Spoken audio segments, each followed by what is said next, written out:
Assalamualaikum warahmatullahi wabarakatuh. Yang terhormat Bapak Dr. Wirmi Eka Putra, SEMSI, CAGNR, CSRS, selaku dosen pengampu mata kuliah akuntansi keperlakuan. Dan saya sendiri yang bernama Maharani Mafiroh dengan NIM C1C021021. Di sini saya akan menjelaskan materi yang berjudul Aspek Keperilakuan pada Pengakumulasian dan Pengendalian Biaya. Dalam akuntansi, istilah biaya didefinisikan sebagai suatu pengukuran dalam satuan moneter, jumlah dari sumber daya yang dipergunakan untuk beberapa tujuan dalam akuntansi manajerial. Istilah biaya digunakan dalam beberapa cara yang berbeda. Terdapat perbedaan jenis dari biaya yang digunakan untuk perbedaan tujuan. Sistem biaya tradisional versus biaya standar. Tujuan dan penggunaan sistem biaya standar, yaitu melalui akumulasi biaya untuk penilaian persediaan dan penentuan laba. Akuntansi biaya melayani kebutuhan pengguna eksternal seperti pemegang saham, kantor pemeriksaan pajak, dan kreditor. Adapun perbedaan antara sistem biaya tradisional atau historis dengan sistem biaya standar. Sistem biaya tradisional atau historis berfokus pada identifikasi dan akumulasi biaya per unit produk atau jasa, sedangkan sistem biaya standar berfokus pada produk atau jasa yang ditemukan sebelumnya secara ilmiah yang dikembangkan melalui studi teknik dan akuntansi.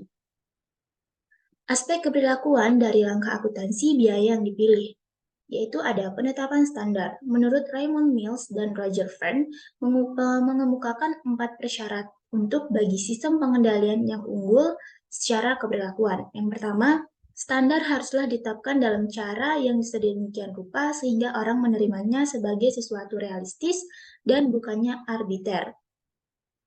Yang kedua, orang-orang harus merasa bahwa mereka memiliki pengaruh dalam menetapkan tujuan mereka sendiri.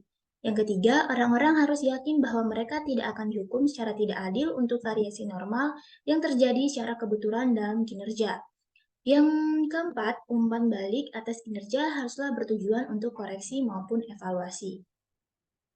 Analisis varians, di mana analisis varians ini unsur utama dari pengendalian biaya adalah perbandingan secara periodik antara biaya aktual dengan sasaran biaya yang sudah ditentukan sebelumnya, baik dalam bentuk anggaran maupun standar. Varians tersebut dapat merupakan hasil dari berbagai penyebab, beberapa di antaranya dapat dijelaskan dan dikendalikan, sementara yang lain tidak dapat dijelaskan maupun dikendalikan. Di dalam analisis varians ini terdapat keputusan investigasi varians, di mana varians ini memiliki signifikansi pengendalian hanya jika varians tersebut berasal dari penyebab yang dapat ditentukan atau dengan kata lain tidak bersifat acak dan rentan terhadap tindakan perbaikan. Kerumitan permasalahan yang sebenarnya terletak pada fakta bahwa tanpa investigasi, manajemen tidak memiliki dasar untuk menentukan apakah varians tertentu ditimbulkan dari penyalahgunaan yang dapat diidentifikasikan dan dikendalikan. Di dalam analisis varians juga terdapat aspek keperilakuan, di mana komponen khusus dari kebijakan pengendalian yang dapat memengaruhi respon manusia adalah faktor-faktor seperti batas yang ditetapkan oleh manajemen, jenis hasil umpan balik, keketatan pemaksaan, dan penghargaan serta sanksi yang terkait dengan kebijakan pengendalian.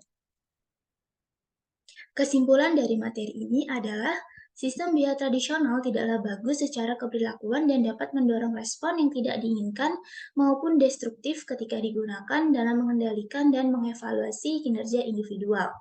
Walaupun sistem biaya standar memiliki potensi untuk meningkatkan motivasi dan keselarasan tujuan, sistem tersebut juga dapat digunakan untuk mencapai tingkat pengendalian operatis dan koersif yang tinggi.